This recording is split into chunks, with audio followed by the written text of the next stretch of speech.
In the same way, you can set up add to cart. So I've created an add to cart conversion action. Let's create it together in GTM.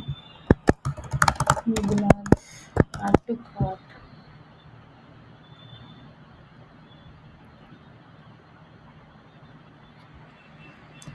With the conversion ID and conversion label.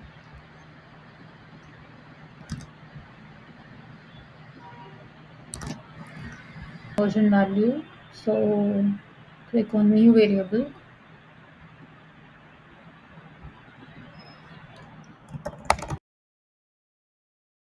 Select data layer variable. Go to your tag assistant, and here let's take this 39 rupees product and add to cart. So we have add to cart tag here. If you go in data layer, you'll see the event is add to cart. The currency is INR, value is 39.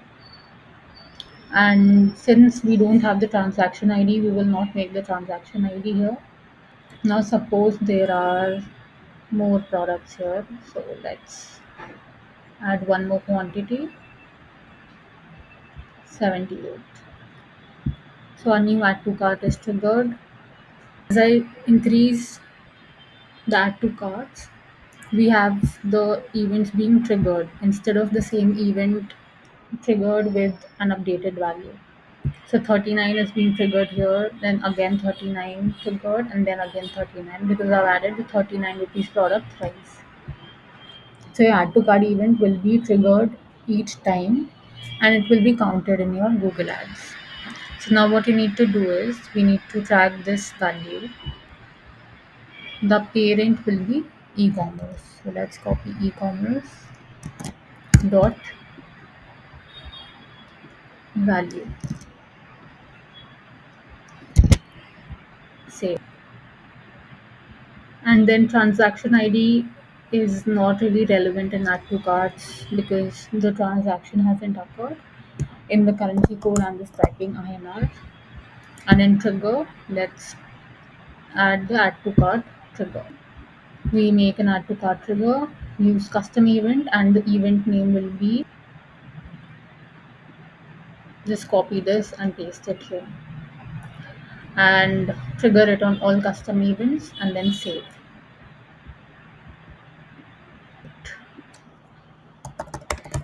Add to cart. Now we will do a test again. So click on preview. I'm doing an add to cart again.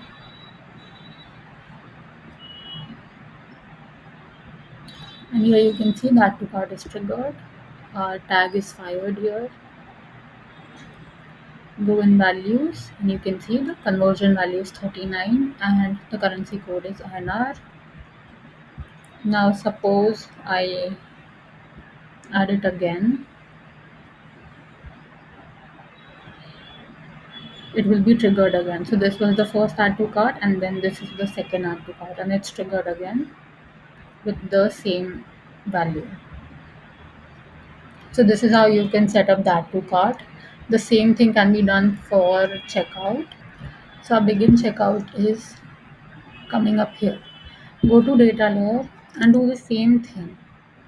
So your trigger will be begin checkout in the custom event. Your value will be e-commerce dot value, and that's it. This also doesn't have the transaction ID, so you can skip the transaction ID and just track the value and the currency. And yeah, that's it. Then you will be able to see some data come up here in your Google Ads, and I hope this was useful to you guys.